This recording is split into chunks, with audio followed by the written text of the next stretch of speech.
स्वागत जी, मेरा नाम शाहिद और आज मैं हाज़िर हूँ एक नई वीडियो और एक नए टॉपिक के साथ। तो आज के हमारी वीडियो का टॉपिक है जी कि फाइलर किस तरह से बना जाता है। फाइलर के टॉपिक पे मेरी ऑलरेडी पहले से वीडियोस भी मौजूद हैं, लेकिन वो वीडियो अब जो है ना वो तरीक़ाकार तो सेम ही है, लेकिन उसके अंदर जो फॉर्म्स हैं वो अपडेट कुछ हो गए हैं और उसके बाद जो ईयर है वो भी अपडेट हो गया है। चालान ₹1000 का जो पहले जमा होता था, अब आज की डेट में वो जमा नहीं होता। हाँ, ये आज की डेट का मतलब ये है कि आप जो वीडियो देख रहे हैं वो देख रहे हैं आज 23 अगस्त 2025।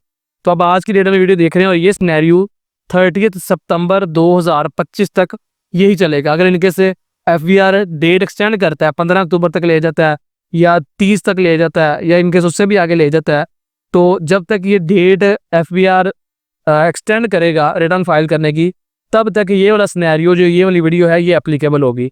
जैसे ही ड्यू डेट गुजर जाएगी रिटर्न फाइल करने की इस साल की, उसके बाद सिनेरियो डिफरेंट हो जाएगा। फिर पॉइंट पॉसिबल है जो चालान है ₹1000 को आपको फिर से पे करना पड़े।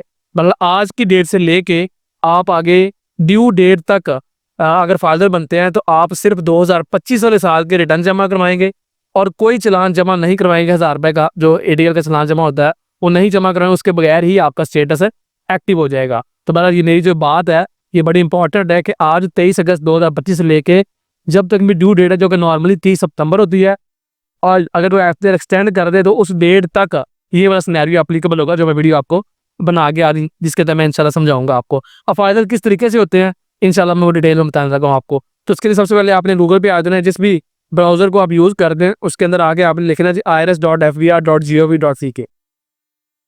ये लिखने के बाद आपके सामने ये वेबसाइट खोल जाएगी। ये कोशिश करें कि ये काम सारा आप लैपटॉप से करें। अगर आप मोबाइल से करना चाहते हैं तो मोबाइल के अंदर टेक्स्ट आसान ऐप भी एक है, लेकिन मैं उसको रिकमेंड नहीं करता, उसके अंदर जो है ना वो सही तरीके से काम नहीं होता। और लेकिन मोबाइल के अंदर आप अगर ये वेबसाइट ओपन करें यही irs.fbr.gov.pk, तो उसके अंदर एक डेस्कटॉप मोड की ऑप्शन भी होती है जो बंदा मोबाइल को यूज़ कर लेता है। तो अगर आप क्रोम से ओपन करते हैं तो क्रोम के ऊपर जो 3 कलर के डॉट होते हैं ना, 3 नुक्तों वाले, उसके ऊपर आप क्लिक करते हैं तो वहाँ डेस्कटॉप मोड की ऑप्शन होती है, उसके ऊपर क्लिक करें तो फिर आपके सामने मोबाइल के अंदर ये वेबसाइट है इसी तरीके से खोल जाएगी जैसे यहाँ लैपटॉप के अंदर खोली। लेकिन मोबाइल के अंदर थोड़ा सा काम करना मुश्किल है, तो लिहाजा मैं लैपटॉप या कंप्यूटर के अंदर ही रिकमेंड करूंगा कि आप यहाँ काम करें। अच्छा जी, तो ये वेबसाइट आपके सामने ओपन हो गई है। अब अगर इनके साथ आपने एंट्री नंबर बना लिया है, रजिस्ट्रेशन कर ली है, तो फिर आपने यहाँ अपना आईडी कार्ड नंबर डालना है बगैर डैशेस और बगैर स्पेसेस के। यहाँ आपने अपना पासवर्ड डालना और यहाँ से लॉगिन कर जाना है। अगर आपने रजिस्ट्रेशन नहीं की, न्यू रजिस्ट्रेशन करनी है, फर्स्ट टाइम फाइलर हो रहे हैं, तो फिर आपने ये न्यू रजिस्ट्रेशन वाले ऑप्शन के ऊपर क्लिक करना है और उसके बाद कुछ इस तरह का डैशबोर्ड आपके सामने आ जाएगा। इसके अंदर आपने अपना पर्सनल डाटा लिखना है, जो भी आपका आईडी कार्ड नंबर है बगैर डैशेस और बगैर स्पेसेस के यहाँ लिखना है। फिर प्रेफिक्स में बताना है कि आप मिसेज हैं, मिसेज हैं, जो भी हैं आप वो ऑप्शन सेलेक्ट करेंगे मुतल्लिका। उसके बाद आपने अपना नाम लिखना है, जैसे कि मेरा नाम है, यहाँ मैं यहाँ अपना नाम लिख रहा हूँ, मेरा नाम है शाहिद महमूद, तो मैंने फर्स्ट नेम यहाँ लिख दिया, लास्ट नेम यहाँ लिख दिया। मिडल नेम ऑप्शनल आप इसको छोड़ सकते हैं। अगर आपका नाम लंबा है जैसे मोहम्मद शाहिद महमूद या हाफिज मोहम्मद शाहिद, इस तरह से नाम है आपका, तो आप यहाँ हाफिज लिख दें, यहाँ मोहम्मद लिख दें और यहाँ शाहिद लिख दें। इस तरीके से भी आप लिख सकते हैं। अगर इनके साथ आपका सिंगल नेम है तो आप ऐसे करेंगे कि फर्स्ट नेम में अपना फर्स्ट नेम लिख दें, मिडल को छोड़ दें और लास्ट नेम में आप डॉट डाल सकते हैं, सिंपल डॉट। ठीक है जी, तो इस तरीके से आप इसको बाईपास कर सकते हैं। उसके बाद जी सर्विस प्रोवाइडर आपने बताना है कि किस कंपनी की सिम है आपके पास, जो भी सिम है वो आपने सेलेक्ट कर लेनी है। उसके बाद आपने यहाँ अपना नंबर लिखना है, जो कि सिस्टम कहता है कि आपके नाम पर रजिस्टर्ड हो, लेकिन आप अनरजिस्टर्ड सिम भी लगाते हैं तो वो भी यहाँ आज की डेट में लग जाती है। तो यहाँ नंबर आपने लिखना है 0092 के फॉर्मूले के साथ, आपने 0 की जगह 0092 लिखना है और उसके बाद आपने अपना मुतल्लिका नंबर जो भी आपके पास चल रहा है अभी वो आपने डालना। नंबर डालने के बाद देखिए आपने अपनी ईमेल डालनी है और उसके बाद आपने उसको कंफर्म भी करना, इस जगह आपने कंफर्म करना। तो मतलब नंबर को भी कंफर्म करना होता है और ईमेल को भी कंफर्म करना होता है। ये डिटेल्स आपने फिल कर दी। उसके बाद नीचे आपने एड्रेस की इन्फॉर्मेशन देनी है। एड्रेस की इन्फॉर्मेशन यहाँ से आपने बतानी है कि जिस एड्रेस की भी आप इन्फॉर्मेशन देने लगे हैं वो रेजिडेंशियल है, कमर्शियल है, एग्रीकल्चर है, इंडस्ट्रियल है, कौन सी टाइप है प्रॉपर्टी की। तो नेक्स्ट से मैं रेजिडेंशियल करता हूँ।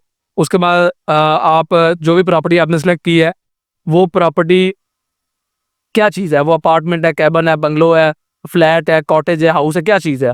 तो जो भी आपकी मुतल्लिका ऑप्शन है आपने वो सेलेक्ट करनी है। मैं यहाँ पे हाउस कर रहा हूँ। उसके बाद मेजरमेंट यूनिट के मतलब जिस घर की भी जिस एड्रेस की भी आप डिटेल दे रहे हैं उसका मेजरमेंट यूनिट क्या है, स्क्वायर मीटर है, स्क्वायर यार्ड है, स्क्वायर फीट है, केनाल, मरला, क्या चीज़ है। तो मैं यहाँ से मरला कर रहा हूँ। आपकी जो मुतल्लिका ऑप्शन है आप वो कर सकते हैं। लेट्स से ये घर 3 मरला का है तो मैंने यहाँ लिख दिया। उसके बाद आपने एड्रेस लिखना है, जो भी आपके आईडी कार्ड के ऊपर एड्रेस है या जो भी एड्रेस आप देना चाहते हैं, आईडी कार्ड के अलावा वाला एड्रेस भी आप दे सकते हैं, उस एड्रेस को आपने 3 हिस्सों में ब्रेक करके लिखना है, कुछ हिस्सा यहाँ, कुछ यहाँ और कुछ यहाँ, ठीक है जी। जैसे कि मैं बताता हूँ, आपका इलाके का नाम, जो भी इलाके का नाम है, गाँव है, सिटी है, मोहल्ला है, उसका नाम आप यहाँ लिख सकते हैं। तो मतलब जो भी एड्रेस है उसको 3 हिस्सों में ब्रेक कर दिया। अगर एड्रेस इनकेस आपका गाँव वाला, देहात वाला एड्रेस है, कंप्लीट नहीं है, तो आप यहाँ लिख देंगे पोस्ट ऑफिस सेम, अपने अपने जो भी इलाके का नाम है वो लिख दें, और उसके बाद आप यहाँ से अपना सिटी सेलेक्ट कर सकते हैं। तो इन 3 हिस्सों में ब्रेक करके आपने अपना एड्रेस डालना है। उसके बाद आपने यहाँ से सिटी सेलेक्ट करना है, जो भी आपका मुतल्लिका सिटी, उसके सही स्पेलिंग गूगल से देख के आपने डालने हैं, और उसके बाद आपने उसको यहाँ से सिलेक्ट कर लेना है। ये आपका सिटी सेलेक्ट हो गया। उसके बाद कैपेसिटी है, जिस एड्रेस की भी आप इन्फॉर्मेशन दे रहे हैं उस एड्रेस के अंदर आप ऑनर हैं या आप ऑक्यूपेंट है। अगर आप ऑनर है तो आप ऑनर वाली ऑप्शन सेलेक्ट करेंगे, जितने परसेंट के भी आप ऑनर है। और लेट्स से अगर इनके उस घर के अंदर आप ऑक्यूपेंट है, आप अपने बहन भाई वालिद वालदा किसी के घर में रह रहे हैं, या आप गवर्नमेंट अपार्टमेंट के अंदर रह रहे हैं, किराए के ऊपर रह रहे हैं, तो फिर आप ये वाली ऑप्शन को सिलेक्ट करेंगे। तो जो आपके ऊपर अप्लाई होती है आप वो वाला ऑप्शन से सिलेक्ट करके अपने परसेंटेज बताएंगे कि आपके पास प्रॉपर्टी कितने परसेंट है। तो एक फॉर्मेलिटी, इसके अंदर आप अगर कुछ गलत भी कर लेंगे तो इस मसले वाली बात नहीं है। इस पोर्शन की बात कर रहा हूँ, कैपेसिटी और परसेंटेज की। बाकी ऊपर आपने इन्फॉर्मेशन अपनी करेक्ट ही देनी है।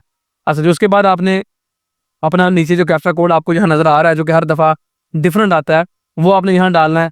और वो डालने के बाद आपने यहाँ से सबमिट बटन वाले बटन के ऊपर क्लिक कर देना है। जैसे आप सबमिट वाले बटन के ऊपर क्लिक करेंगे तो आपके दिए गए नंबर और दिए गए ईमेल जो कि ऊपर आपने दिया है, उन दोनों के ऊपर OTP वेरिफिकेशन कोड जाएंगे। वो नंबर और ईमेल जब आपके वेरिफिकेशन कोड जाएंगे तो यहाँ बाकायदा बॉक्सेज आ जाएंगे कि नंबर वाला कोड यहाँ डालें और ईमेल वाला कोड यहाँ डालें। वो नंबर और ईमेल वाला कोड आप वेरीफाई करेंगे और अगेन सबमिट वाले बटन के ऊपर क्लिक करेंगे तो आपके नंबर और ईमेल दोनों के ऊपर आपको जो है ना वो आपका रजिस्ट्रेशन नंबर, आपका पासवर्ड और आपका 4 अंकों का पिन कोड, ये तीनों चीज़ें आ जाएगी। रजिस्ट्रेशन नंबर आपका ID कार्ड नंबर होता है, पासवर्ड आपको एक यूनिक पासवर्ड आ जाता है FDR की तरफ से, और उसके बाद जी आपको एक 4 अंकों का पिन कोड भी आता है। तो आपकी यहाँ तक रजिस्ट्रेशन कंप्लीट हो गई। सिंपल यहाँ आके अपना रजिस्ट्रेशन नंबर डालना है और यहाँ पासवर्ड डालना है जो भी अभी आपको आया है, और उसके बाद आप यहाँ से लॉगिन कर जाएंगे। अभी सारा कुछ कैसे करना है मैं अभी बताता हूँ। लेट्स से जी मैंने इस बंदे की रजिस्टर की, इसका ID कार्ड नंबर है और ये मैंने पासवर्ड डाला है, और ये डालने के बाद जब मैं लॉगिन करूँगा यहाँ से तो सिस्टम मुझे बोलेगा कि अपना पासवर्ड सेट करें, क्योंकि जो पुराना पासवर्ड अभी मुझे आया है वो पासवर्ड बोलेगा कि अपना पासवर्ड चेंज करें। तो जो मेरा एग्जिस्टिंग पासवर्ड है मैं यहाँ लिखूंगा, और उसके बाद जो मैंने नया पासवर्ड सेट करना है वो मैं लिखूंगा किस तरीके से। इससे मुझे कह रहा है कि कम से कम आपके 8 करैक्टर होने चाहिए, उसमें से एक अपर केस, एक लोअर केस, एक स्पेशल करैक्टर और एक डिजिट, इस तरह से होना चाहिए। जैसे कि मैं मिसाल देता हूँ, आप अपना पासवर्ड रख सकते हैं पाकिस्तान @123, पाकिस्तान का P कैपिटल, A के स्मॉल और @ स्पेशल करैक्टर आ गया और न्यूमेरिक डिजिट भी आ गया। तो इस तरीके से आप, मैंने का मिसाल दिया, तो इस तरीके से आपको अपना पासवर्ड नया सेट करना पड़ेगा। जो भी पासवर्ड आपने लगाना है वो आपने कंफर्म करना है, और उसके बाद वो पासवर्ड आपने यहाँ डालना है, और डालने के बाद आपने लॉगिन कर जाना। लॉगिन कर लिया जी। लॉगिन करने के बाद कुछ इस तरह का डैशबोर्ड आपके सामने खुलता है। आपने अपना पासवर्ड चेंज करना है तो वो आप यहाँ से कर सकते हैं। Change password, pin code change करना है वो यहाँ से कर सकते हैं।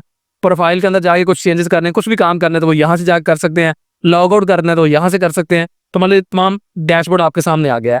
अब हम जो है ना वो अपने टॉपिक को एज सिंपल एज पॉसिबल लिखने की कोशिश करेंगे ताकि ज़्यादा बात कॉम्प्लिकेटेड और ड्रैग ना हो। तो उसके बाद आपने आ जाना जी नॉर्मल रिटर्न वाली ऑप्शन की, इस ऑप्शन के ऊपर क्लिक करना है। इस ऑप्शन के ऊपर क्लिक करेंगे तो आज की डेट में आपके लिए जो रिटर्न फाइल करना लाजमी है, पहले मैं बता चुका हूँ कि वो 25 वाले साल के रिटर्न आप जमा करवाएंगे तो आप फाइलर हो जाएंगे। 25 वाले साल का मतलब है 1 जुलाई 2024 से 30 जून 2025 तक। इसको 25 वाला साल कहा जाता है, 25 वाला टैक्स ईयर कहा जाता है। टैक्स ईयर कैलेंडर ईयर से डिफरेंट होता है। कैलेंडर ईयर जनवरी से दिसंबर होता है, टैक्स ईयर जुलाई से जून होता है। तो 25 वाले साल का मतलब है 1 जुलाई 24 से 30 जून 25 तक। तो इस पीरियड के रिटर्न वाला फॉर्म यहाँ से सिस्टम आपको कह रहा है कि आपने ये फिल करना है। मैंने बोला जी बिल्कुल यही करना है। ओके करूंगा इसके ऊपर और कंटिन्यू के ऊपर क्लिक करूंगा तो मेरे सामने रिटर्न वाला फॉर्म ओपन हो जाएगा। तो अब फॉर्म जो है वो कुछ इस तरीके का ओपन होता है। तो आप चाहें तो इस फॉर्म को रीडायरेक्ट कर सकते हैं पुराने वाले फॉर्म के अंदर। तो जो लोग भी पहले से फाइलर हैं उन लोगों को पता है कि पहले फॉर्म इस तरह का नहीं होता था, वो कुछ और शक्ल का होता था। तो आप चाहें तो इसके अंदर भी डाटा फिल कर सकते हैं, लेकिन मैं इसको रिकमेंड नहीं करता क्योंकि ये कदरे मुश्किल है। इसके अंदर चीज़ें उस तरीके से वर्क नहीं करती या उतना आसान नहीं समझ आती। हालांकि ये उन्होंने तरह से आसान बना दिया है, लेकिन ये आसान नहीं है। मैं अभी भी as a tax consultant recommend यही करता हूँ कि आप वो पुराने वाले फॉर्म के अंदर जाके ही काम करें। तो ये फॉर्म आपके सामने आ गया। इसके अंदर वो आपसे पूछ रहा है कि इस पीरियड के अंदर, जिस पीरियड की भी आप रिटर्न फाइल कर रहे हैं, क्या आप जो है ना वो रेजिडेंट पाकिस्तानी थे या नॉन रेजिडेंट थे। अब रेजिडेंट और नॉन रेजिडेंट के स्टेटस का मतलब क्या है।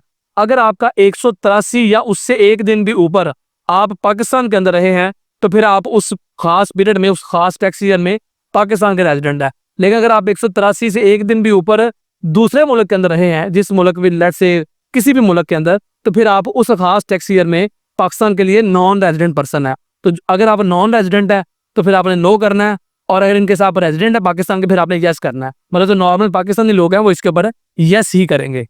यस करने के बाद आपने यहाँ से कंटिन्यू के ऊपर क्लिक कर देना है। फिर सिस्टम आपसे पूछा है कि आपका सोर्स ऑफ इनकम कौन सा है, तो कोई भी सोर्स ऑफ इनकम जो आपका है उसको आप यहाँ से सिलेक्ट करेंगे, और उसके बाद जो है ना वो आप अपने रिटर्न वाला फॉर्म आगे कंटिन्यू कर सकते हैं। लेकिन सोर्स ऑफ इनकम कोई भी सिलेक्ट किए बगैर भी सिस्टम आपसे यहाँ एक ऑप्शन दे रहा है, did you receive income from any other source except option selected above. तो कह रहा है कि आपके क्या जो ऊपर आपने सेलेक्ट किया उनमें से किसी और सोर्स ऑफ इनकम में भी आपका जो इनकम फॉल करती है। तो मैं कहूँगा जी यस, मतलब ऊपर कोई भी ऑप्शन सेलेक्ट किए बगैर भी मैं नीचे यस कर सकता हूँ, और उसके बाद मैं एक्सेप्ट एंड कंटिन्यू के ऊपर क्लिक करूंगा, जैसा मुझे रीडायरेक्ट कर देगा पुराने वाले फॉर्म करना। तो पुराने वाला फॉर्म इस तरीके का होता है। अब आपकी इनकम जिस भी हेड में फॉल करती है, लेट से आप सैलरी पर्सन है, आपको प्रॉपर्टी से इनकम आती है, रेंटल इनकम, आप बिजनेस पर्सन, आपको बिजनेस इनकम आती है, बिजनेस के अंदर ट्रेडर्स भी आते हैं, मैन्युफैक्चरर्स भी आते हैं, तमाम सर्विस प्रोवाइडर भी आते हैं, किसी तरह का भी, लेट से वो डॉक्टर है, वकील है, वो कंसल्टेंट है, किसी तरह का भी कंसल्टेंट है, और उसके अलावा वो कोई रियल एस्टेट एडवाइजर है, वो हजाम का काम करता है, सैलून का काम करता है, पार्लर का काम, कोई भी सर्विस प्रोवाइडिंग का जो काम है वो सारे लोग बिजनेस के अंदर आते हैं।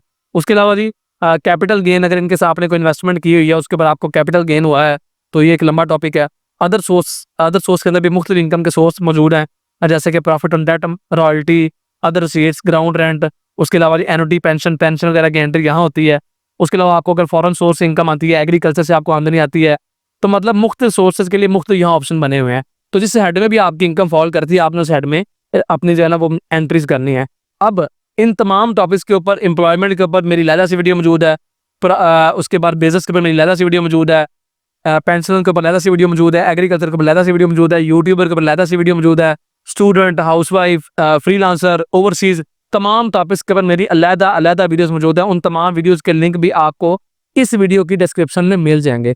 इस वीडियो के अंदर मैं सिंपल सिनेरियो रखूंगा ताकि बात ज़्यादा कॉम्प्लिकेटेड ना हो। आपको अगर आपकी मुतल्लिका वीडियो चाहिए तो उस वीडियो का लिंक आपको इस वीडियो के डिस्क्रिप्शन में आप तलाश कर सकते हैं। तमाम वीडियोस जिनका मैंने अभी जिक्र किया उनके आपको लिंक यहाँ मिल जाएंगे। तो इस वीडियो में लेट से जो बंदा भी फायदा होने लगा है वो सैलरी पर्सन है, तो सैलरी पर्सन में एम्प्लॉयमेंट वाले ऑप्शन के ऊपर क्लिक करेगा, सैलरी वाले ऑप्शन के ऊपर क्लिक करेगा, और जो भी उसने पूरे साल में सैलरी रिसीव की है, लेट से उसने सैलरी रिसीव की थी 5,60,000 रुपए, ये पूरे साल की सैलरी पूरे 12 महीनों की, वो डालने के बाद यहाँ से कैलकुलेट कर देगा। अब 6 लाख तक रूल है कि 6 लाख तक आपकी आमदनी के ऊपर कोई टैक्स नहीं है, चाहे वो बिजनेस से आ रही है चाहे वो सैलरी से आ रही है। 6 लाख से ऊपर जो है ना वो टैक्स पड़ता है। अच्छा, अब 5,60,000 के ऊपर इसको किसी किस्म का कोई टैक्स नहीं पे करना पड़ेगा। टैक्स कहाँ से चेक किया जाता है कि आपको पेएबल है कि नहीं है? टैक्स चार्जेबल के अंदर आप आएंगे और यहाँ कंप्यूटेशन वाले ऑप्शन के अंदर आप आएंगे, नीचे आपके आप एडमिटेड इनकम टैक्स के सामने देखेंगे यहाँ आपकी कोई टैक्स की अमाउंट नहीं बढ़ रही।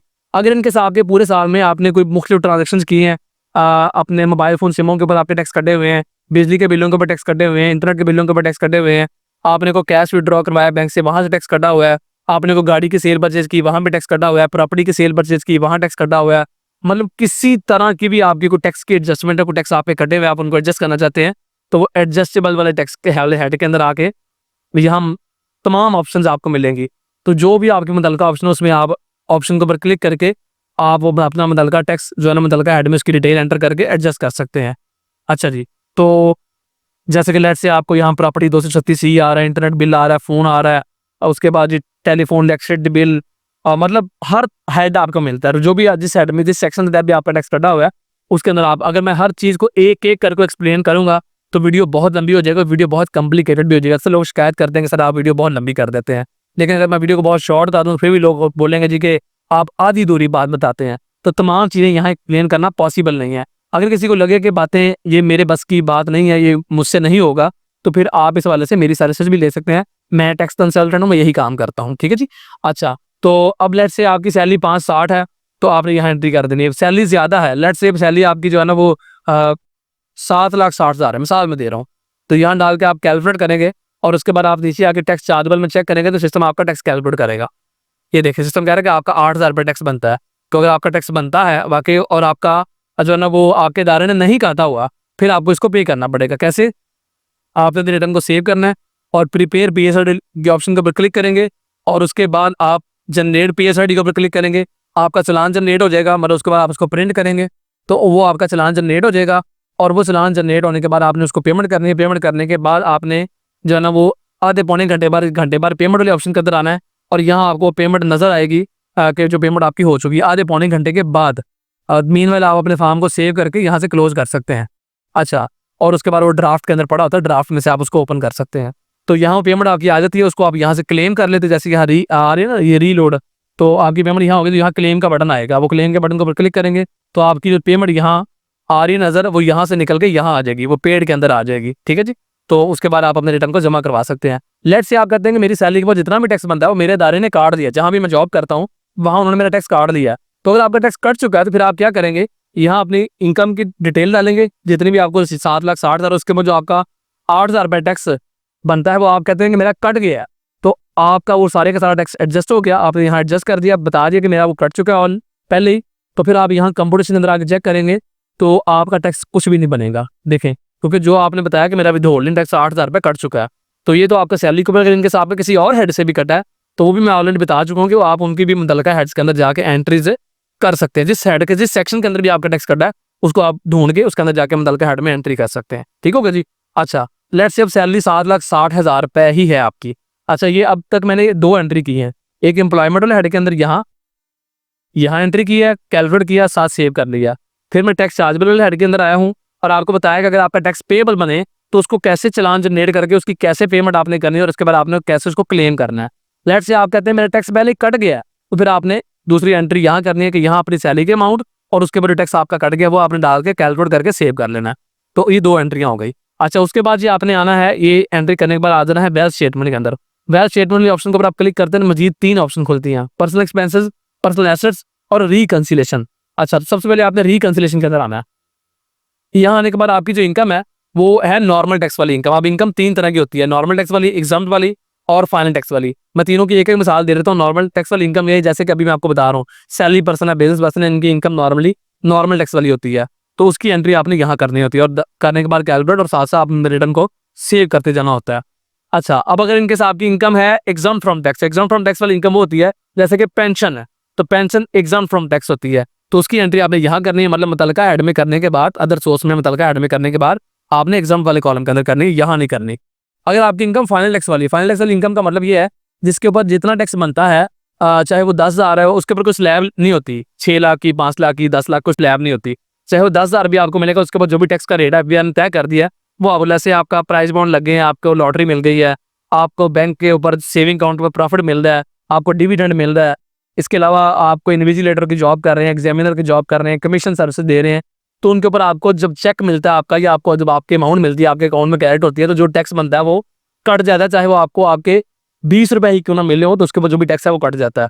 तो फिर अगर इनकम आपकी फाइनल टैक्स वाले हेड में फॉल करती है तो उसकी एंट्री आपने यहाँ करनी होती है, इनकम की। अच्छा, फाइनल टैक्स की सारे मामले क्या होते हैं, ये जो मैंने अभी नाम लिए हैं, इस टॉपिक के ऊपर भी मेरी अलग वीडियो मौजूद है, उस वीडियो का लिंक भी आपको इस वीडियो के डिस्क्रिप्शन में मिलेगा। तो लिहाजा कंफ्यूज नहीं होना या ना परेशान होना है कि सर बातें कुछ बता रहे हैं लेकिन वो करनी कैसे हैं वो नहीं बता रहे, उन टॉपिक्स पर मेरी लहदा सी वीडियो मौजूद है, अगर वो तमाम मैं यहाँ एक्सप्लेन करूँगा तो वीडियो बहुत लंबी हो जाएगी।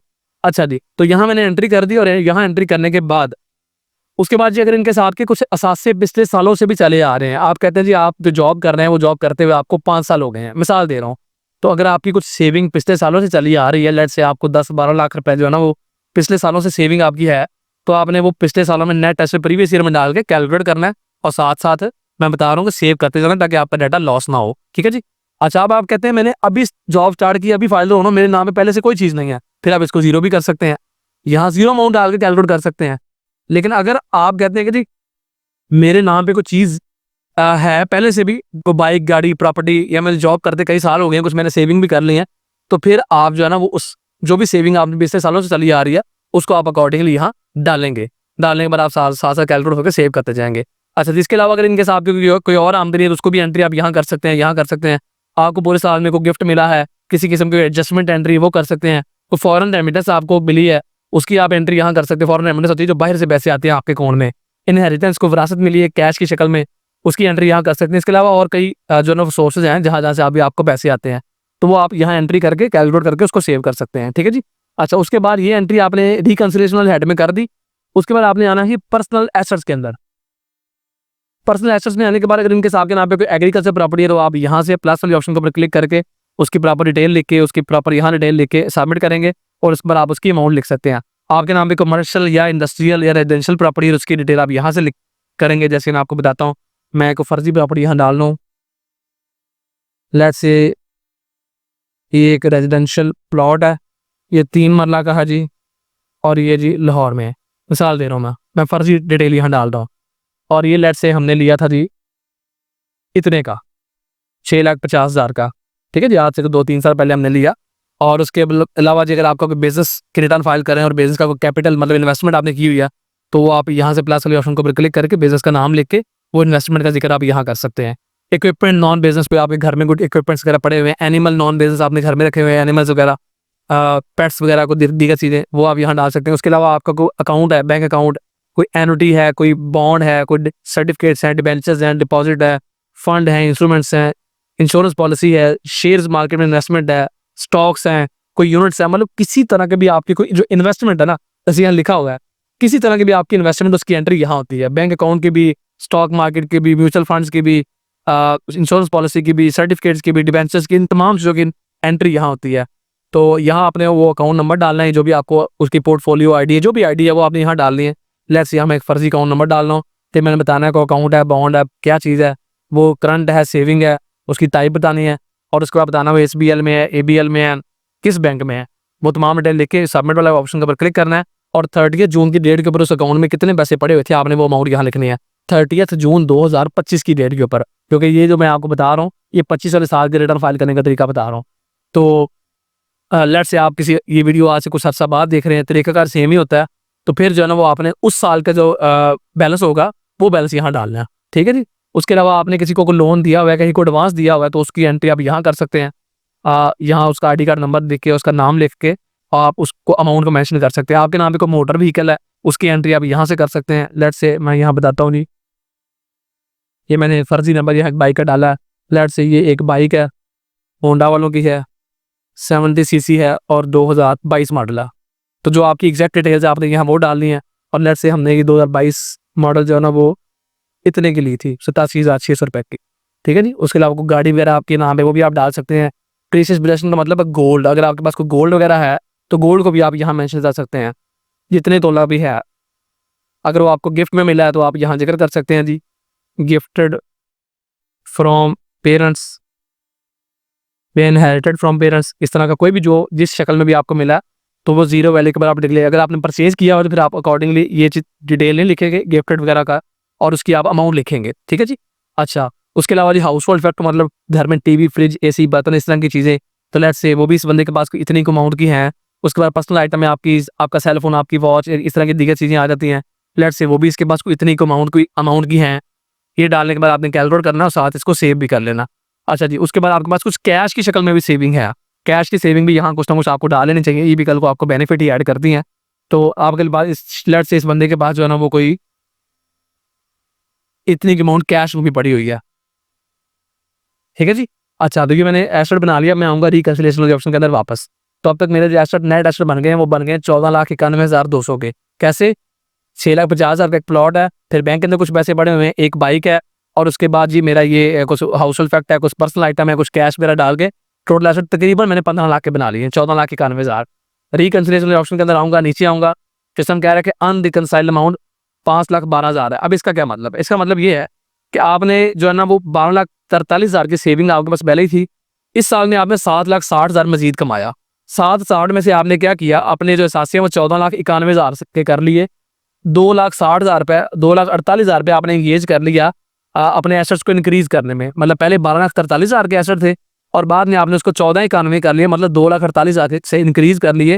वो कैसे इंक्रीज किए? ये जो आपके पास इनकम आई थी इससे, और 7,60 इनकम आई, उसमें से 2,48 निकला, तो बाकी क्या बता 5,12।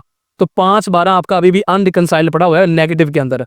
नेगेटिव का मतलब है कि आपके इनफ्लो ज्यादा हैं, आपने अभी वो अपनी पूरी आमदनी का हिसाब नहीं दिया, आउटफ्लोज कम है, मतलब पैसे आए ज्यादा हैं, अभी पूरा हिसाब नहीं आपने दिया। तो हम कुछ जो है ना वो अपनी सेविंग्स को मजीद बढ़ा लेते हैं। लेट्स से ये 5 लाख है, इसको मैं 8 लाख कर देता हूँ कैश को। अच्छा जी, अब आप देखें तो मेरे जो अनरिकंसाइल्ड अमाउंट है वो 2,12,000 बच रही है। लेट्स से मैंने अब इनके 7,60 कमाया, इसमें से ये 2,12,000 मैंने खर्च कर दिया। तो अगर इनके साथ की आमदनी जितनी भी है उसके कम से कम भी आप कोई 20-25%, 30% खर्चे लाजमी डालें, इससे ज़्यादा वैसे डालने चाहिए। लेकिन 20-25% तो कम से कम आपको लाजमी डालने चाहिए अपनी आमदनी के। तो मैं एक अंदाजे के मुताबिक इतने खर्चे रख लिए हैं कि इतनी अमाउंट आप खर्चों में डाल लेते हैं। तो ये जो खर्चे वगैरह होते हैं ये आप एस्टिमेटेड भी डाल सकते हैं, लाजमी नहीं कि एग्जैक्ट खर्चों का रिकॉर्ड। यहाँ तो पिछले दिन की बात याद नहीं रहती, पूरे साल की बात कौन याद रखे। तो खर्चे आप एस्टिमेटेड भी डाल सकते हैं, अलबत्ता बिजली गैस के बिल जो है ना वो आपको एग्जैक्ट डालने चाहिए। तो लेट्स से खर्चे आपके जिस हेड में भी जितने बनते हैं ब्रेक करके आप डालेंगे। मैं ब्रेक करके नहीं डाल रहा, मैं एक ही हेड में डालूंगा क्योंकि वीडियो काफ़ी लंबी हो रही है। और ये मैंने एक ही हेड में खर्चे डाल दिए। सबसे मेजर हेड ये वाला होता है। आपके पास कोई डोनेशन अगर आपने दिए तो वहाँ खर्चे डाल सकते हैं, फंक्शंस गैदरिंग्स में डाल सकते हैं, मेडिकल में, एजुकेशनल में, telephone, gas, water, electricity, travelling, आपके पास कोई बाइक गाड़ी है उसमें आप खर्चे डाल सकते हैं। तो मतलब तमाम हेड्स में आपने अकॉर्डिंगली खर्चे ब्रेक करके डालने हैं। और सबसे मेजर हेड ये वाला होता है अदर पर्सनल एक्सपेंसेस, जो घर के सबसे ज़्यादा खर्चे होते हैं वो इसमें एंटर होते हैं। तो इस हेड में आपने सबसे ज़्यादा, बाकी पूरे आपने ब्रेक करके डालने हैं। मैं एक हेड में इस वजह से डाल रहा हूँ ताकि हमारा टाइम बच सके। अब आप देखेंगे तो आपकी अनरिकंसाइल्ड अमाउंट जीरो हो चुकी है। कैसे जीरो हुई है कि 12,43,000 की सेविंग पिछले सालों से चली आ रही थी, 7,60,000 इस साल कमाया। तो आपने क्या किया, अपने जो साथी वो 17,91,000 के कर लिए, मतलब 5,48,000 से आपने इंक्रीज कर लिए। कहाँ से इंक्रीज कर लिए, जो कमाया था उसी में से। बाकी 2,12,000 बचा वो आपने खर्चों में सेग्रीगेट कर दिया और आपकी अनरिकंसाइल्ड अमाउंट जीरो होगी। अब जब तक आपकी अनरिकंसाइल्ड अमाउंट जीरो नहीं होती आपकी रिटर्न जमा नहीं होगी। ये पॉजिटिव में होगी, इसका मतलब ये होता है कि आपके इनफ्लोज कम हैं, आपने अपने सेग्रीगेशन ज़्यादा कर दिया, आपने खर्चे ज़्यादा दिखा दिए या अपने असासे ज़्यादा बना लिए हैं, लेकिन पैसे आए कम है। और अगर ये नेगेटिव में आ रहा है इसका मतलब है आपके पास पैसे आए ज़्यादा हैं, लेकिन अगर अभी तक आपने उनको प्रॉपर जगह पे उनकी जो है ना प्लेसमेंट नहीं की, ठीक है, तो इसका ये मतलब है। तो ये ना नेगेटिव में ना पॉजिटिव में, ये आपकी जीरो होनी चाहिए। और जीरो कैसी होती है ये कॉन्सेप्ट मैंने यहाँ समझा दिया है। फिर भी आप लोगों को नहीं समझ आता तो इस वीडियो को बार बार यहाँ से देखेंगे। अक्सर लोग हमें व्हाट्सएप पे ये बात पूछ के बहुत ज़्यादा जो ना वो समझ लेकर परेशान करते हैं, खुद भी होते हैं, हमें भी करते हैं। तो मैं बार बार कहता हूँ कि ये कॉन्सेप्ट आपको जितना बेहतर यहाँ से समझ आएगा उतना मैं अगर कॉल पे आपको 1 घंटा भी समझा रहा हूँ तो आप वहाँ से बात आपको बेहतर समझ नहीं आ सकती। कि बात बेहतर यहीं से समझ आएगी। इस चीज़ को बार 2, 3, 4, 10 दफ़ा भी आपको देखना पड़े और देखिए अगर आप इनके आपके पैसे बच जाते हैं ना, मेरा ख्याल है ये कोई महंगा सौदा नहीं है। आप अगर घंटा 2 घंटे लगा आगे आपके कुछ पैसे बच जाते हैं। तो अच्छा जी, करने के बाद आपने इसको सेव करना है और सेव करने के बाद आपने सबमिट वाले बटन के ऊपर क्लिक करना है और उसके बाद आपने अपना पिन कोड यहाँ डालना है, जो भी आपको 4 अंकों का पिन कोड रजिस्ट्रेशन के टाइम पे आया था वो डाल के सबमिट कर देना अगेन। अगर इनके पिन कोड आपको याद नहीं है तो फिर यहाँ ऑप्शन के ऊपर क्लिक करके आप अपना पिन कोड यहाँ से चेंज भी कर सकते हैं। तो चेंज करने के लिए आपको पुराने पिन कोड की जरूरत नहीं है। जो भी आपने पिन कोड चेंज करना है 4 अंकों का वो यहाँ लगाएंगे, ओके करेंगे, आपका पिन कोड चेंज हो जाएगा। वो पिन कोड यहाँ लगा के अगेन सबमिट बटन के ऊपर क्लिक करेंगे तो आपकी रिटर्न सबमिट हो जाएगी। मैं सबमिट नहीं कर रहा, क्यों? क्योंकि मैंने ये एक फर्जी डाटा रेडी किया है, अदरवाइज तरीकाकार सारा सेम है, बिल्कुल एज इट इज, इसी को आपने फॉलो करना है। अच्छा जी, ये कर दिया आपने। अब ये करने के बाद जैसे आपकी रिटर्न जमा होगी आज की डेट में, तो ठीक 2 से 3 घंटों के बाद आप स्टेटस चेक करेंगे अपना, तो वो एक्टिव शो हो जाएगा। अब स्टेटस कहाँ से चेक करते हैं मैं आपको वो भी बताता हूँ। अब आपने का स्टेटस चेक करने के लिए आप यहाँ से जो है ना वो लॉग आउट कर देंगे। लॉग आउट करने के बाद आपने यहाँ से लॉग इन वगैरह नहीं करना, आप इसी वेबसाइट के ऊपर थोड़ा सा स्क्रॉल डाउन करेंगे तो यहाँ एक ऑप्शन है, ये एक्टिव टैक्स पे लेस इनकम टैक्स, किसी के ऊपर क्लिक हुआ हुआ है। यहाँ से आपने ये अपना CNC ऑप्शन के ऊपर क्लिक करना है, मतलब पैरामीटर टाइप में से CNC क्लिक करना है और यहाँ पे अपना CNC नंबर डालना है बगैर डैशेस और बगैर स्पेसेस के।